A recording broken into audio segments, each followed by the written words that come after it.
undecided voter, yeah, who in the last election either voted for Bola Tinubu or Omoyele Sowore, or who did not vote because I didn't think that the election was going to go well, or I voted, but now I think there's no point. That's the position I'm going to take today. So my questions are going to flow from there. First question, NDC, which is your party. The news, as interpreted by some sections of the public, is that in effect, the Federal High Court decision has deregistered the NDC. Is that the case? No, it's wrong. Okay. That judgment is very defective. Right. It is a wrong judgment, and it cannot stand. But until it is set aside, is that not the status quo? Well, we're in court. I won't say we're not registered, Okay. because we're in court. Right. Until that case is over. NDC remains a registered party in Nigeria. Because we appeal. If you have a judgment and you're appealing it, so we're still there. So you're saying the status quo is that NDC is still fully registered? NDC is still a registered party in Nigeria. The matter is now in court? Yes. Right. Because the reason that you gave in public for leaving the ADC is that the current ruling party is trying to frustrate opposition parties. So how did the NDC still fall into the same pit that you ran away from the ADC for? The same thing I said before. That the current ruling party is actually trying to destroy our democracy. Not just opposition, to destroy the entire thing. So that there's no opposition? Not that there's no opposition. They're not democratic. They don't want to be. So it's not just destroy opposition, but to destroy the entire democratic system. There's this persistent accusation, yeah? So when people look at your record in Anambra State, one of the persistent, actually, now I remember two. One of the persistent accusations is that you took the state's money and put it in your bank. So that even if you didn't collect money, it's because you are savvy enough to have found another way to extract from the state. What do you say to that? Well, whatever you do, people have excuse. Okay. We had, for example, when I left, I had $50 million in Diamond Bank. Right. 12 billion naira. Right. Same bank. Right. Does Anambra State had the money in? Anambra State savings. Right. $50 million in Fidelity Bank, which is supposed to be the bank I'm involved. 12 billion naira. $50 million in Access Bank. 12 billion naira. Right. One, go to those banks. Let me start with the dollar. There are bonds. The rates are issued. Everybody knows the rate. Go to them and see if there's anyone who have benefited. Right. Today, who have saved? Show me any other subnational state in this country where a governor have left with savings. One, and I've stopped running. Right. Right. In dollars, I saved in dollars and naira. And the only excuse for saving is to normal thing in Nigeria, rather than give you prize, it's calling you name. When Ngozi Okonjo-Iweala, go and read Ngozi Okonjo-Iweala's book. Yes, she name checked you on that. Yes. On why we should save. Yeah. Page 61. Yes. The book. Party corruption is dangerous. Party corruption is dangerous. Yes. Go and read it. I was the only governor who supported savings. And somebody said, "Oh, Peter, maybe you were trying to." I said, "Let me tell you, I have served as the chairman of a bank, director in banks in Nigeria. Go and ask any of the banks whether any of them bought me a car. Whenever they asked it, I said, no. Right. So it's not a question of whether you did this or you didn't do that. So you didn't do that. I signed off several thousands of CFOs in Anambra State, land owned by the state. Should if you find one land directly or indirectly belonging to me, I quit politics. Right. So it is not just, did I do that one because land was apportioned to me in Abuja? No. Right.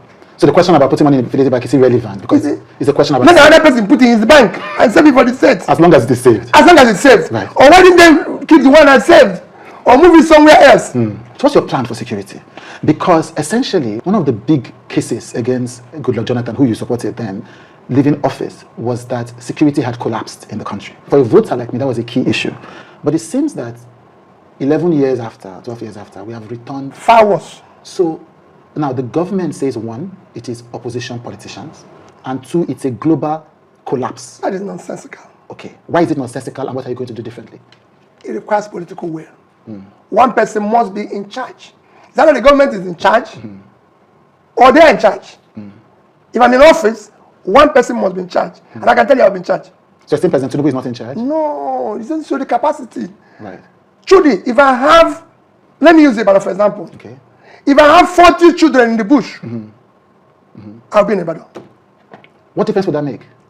Big difference. Okay. If I decide to move all the security apparatus to that place Right. and deal with it decisively, Right. it is a capacity thing. I'll move there. Right. I've done it in Anambra State. Go and ask anybody. I wasn't delegating. This is the machinery. This is what people want to hear from government. I was in Ibadan over the weekend and I was shocked. Said in my tweet. Yes, you said that the president has not called Governor Makinde, the governor of the state. It's unbelievable. Let me tell you.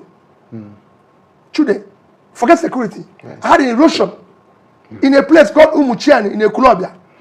By 2 a.m., my phone rang and they said there's erosion and a house had collapsed into it. I left my place in Oka and drove to that site 2 a.m. and called President Obasanjo. From there, I said, I'm in a village called Umuchiani. Erosion has just taken place there. A building had fallen into. He answered me 2 a.m. 2 a.m. And that has been the case. When I had one of the most critical robberies, I called President Yaradua. He was calling me daily Right. until that situation was. Even though two of you were in different parties. Yes. 50 days. The whole Nigeria was outraged that Jonathan did not call for 2 weeks. This is When the Chibok girls were kidnapped. yes. Yeah. This is over 7 weeks. Right. Children, our children cannot be in the bush. And all of us politicians are preoccupied by next election. It is total lack of compassion. If I was president, I would by now convey all party meeting, all party leaders, and we'll decide how to tackle this situation. Right. Among other things, not just this. There's other things we need to tackle. Right. Part of the governance structure is communication. Right. The people want to hear from you. People say that though he has been communicating. How? Chubayo Anonuga, his presidential spokesperson. Did we vote by Nonuga? But No. Listen, we can't communicate. The Indian Prime Minister Modi is not communicating through. spokespersons. No, we elected you. Even Trump. It's not always. You should be talking to us, tweeting. Is this the person we elected? But people say it's a matter of personal style. No. That's He's an institutional thinker, so he wants the people he hired to do their jobs. That's what his supporters will say. we hired you. Right. Right. We hired the president. Yes. We now want to hear from the person we hired. We don't want to hear from his people. It is you who made the promise. It wasn't by Ononoga that said, I'll give you power. If I don't give you power, don't vote for me. No, if it is. Right. So we want the man who said it to explain come out and explain why. Don't bring another person to explain what you promised. Do you know what it means? You said to your child, if you graduate with the first class, I'm going to do this for you. I'm going to maybe help you to buy a home. Then when he graduates, you now start telling the mom to tell, no, you made the promise. This is even family. Right.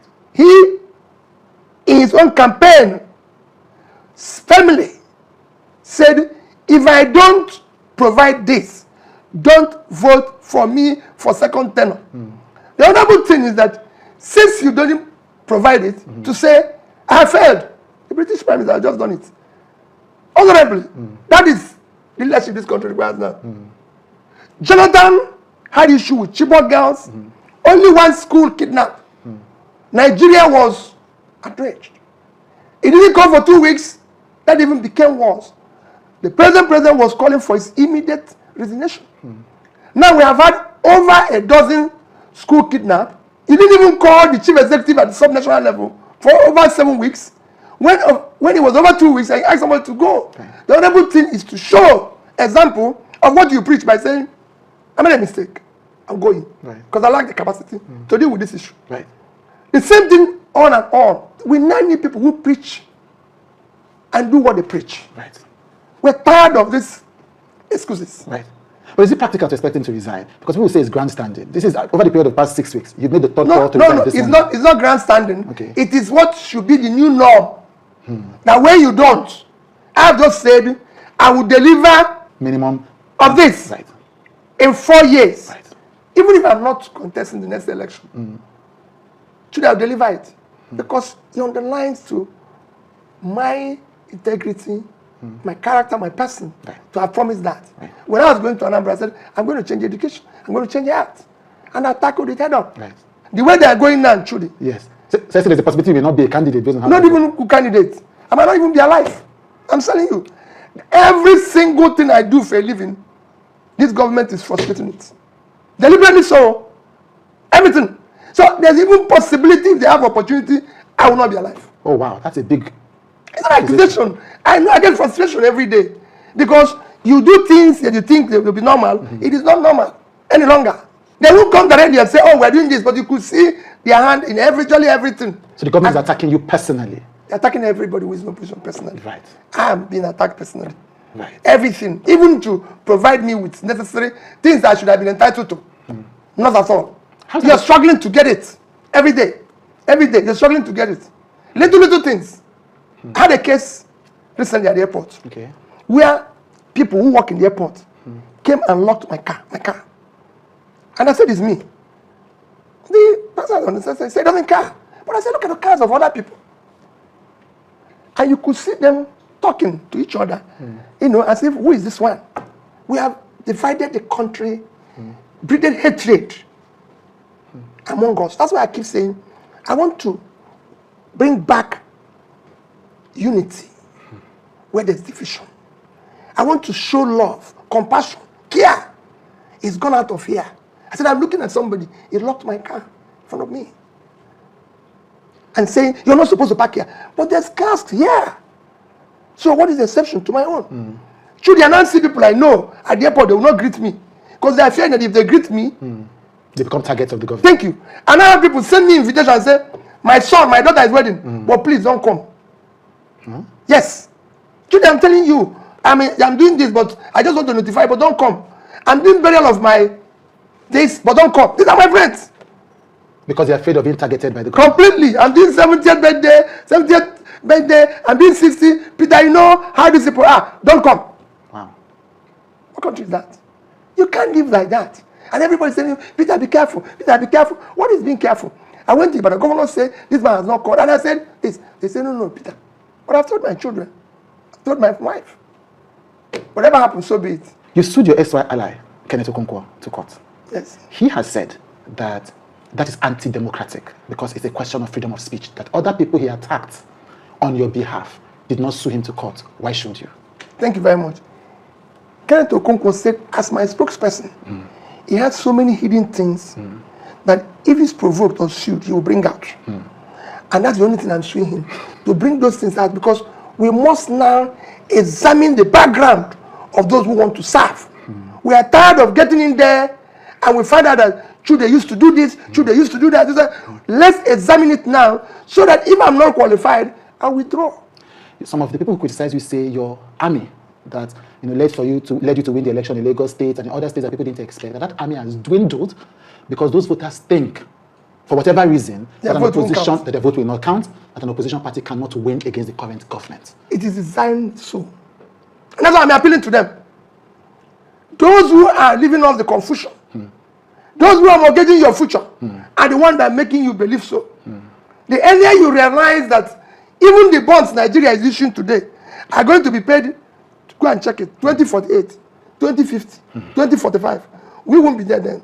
Most of these people who issue this bond are in 70s, 80s. If you add 25, they are gone. So they won't be there when those who own those monies are saying, pay us. And you say, no, it's not. That's what your forefathers have chopped. Please, I'm pleading to the young ones to not get disillusioned.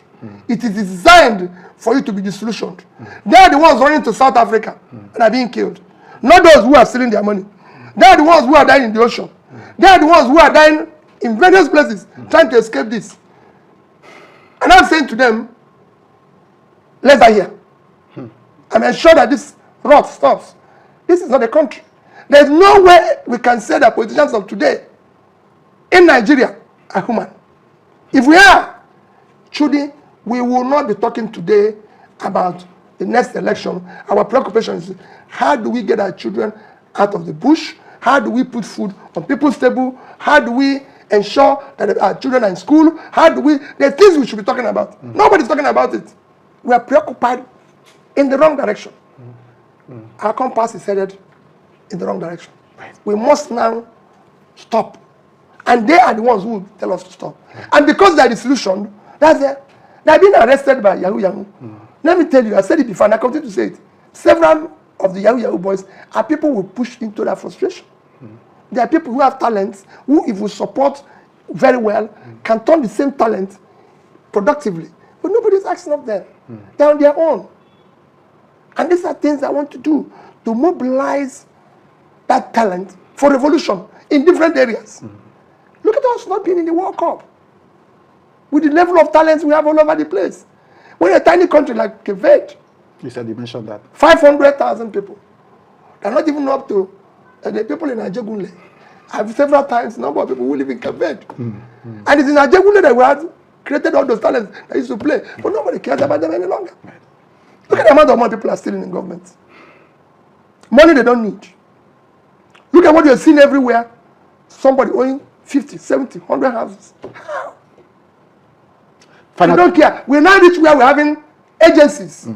So without having ministries. Without anybody knowing it exists. Employing people, holding seminars abroad, collecting money and budget. On that case, though, we used to have the ghost workers. Because we didn't do anything. We have ghost agency.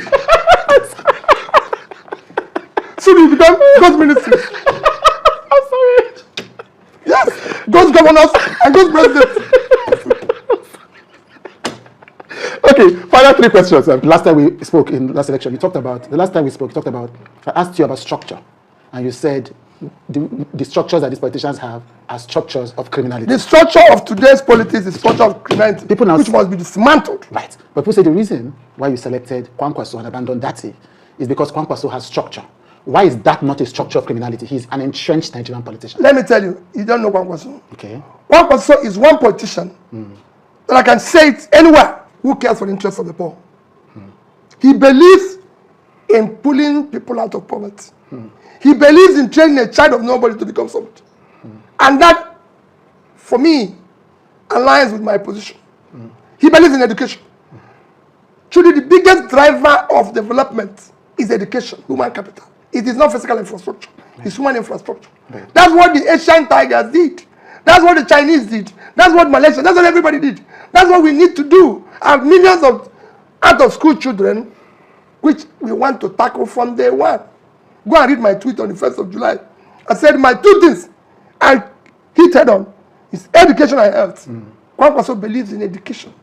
So Kwankwaso is a different kind of politician. Completely. And that is why you aligned with him. That's it. People who even support you worry. Yes. That your support in 2023, it was the movement was hot. Yes. It was fresh. It was the first time you were running for president. Yes. Now they feel like that passion may have cooled. And sometimes they point even to Anambra state politics, where the party you were part of at the time, LP, its candidate lost state-level elections, including the governorship candidate. No, it has always happened like that. Okay. We're talking about presidency. If anything, my followership have increased. Because those who jumped into, in quotes, some experimental thing, oh, this man did this I was going to create the future, have seen that the whole thing was a mess. You're talking of the renewed hope. It had become hopelessness. When President Tinubu came into power, 87 million Nigerians were living in poverty. Today is 1/4. We were number 5 below where we are today in hunger list. We've increased. Everything have gotten worse. Like I said before, we're no longer talking about ghost work around. You can see where we've gotten. So everything, insecurity, everything have gotten worse. Which hope are they going to renew again? You can't renew failure. And that's it. Right. So the only way to do now is to play with them. There's a way you fail in school. Then, to leave the school. Sorry. Right. So you're saying the supporters of Tinubu have now joined your supporters. Completely. Right. Yeah, because they've seen it themselves. Nobody can tell you. Nobody can tell you things are moving well. What are they going to do now? Right. Sorry. People are going to kill me on the internet. Okay, so you don't, the answer to the question is, you believe that your coalition is even bigger because people have seen the results of the last election. That's your point. I don't want to laugh. Okay, final question. Judy.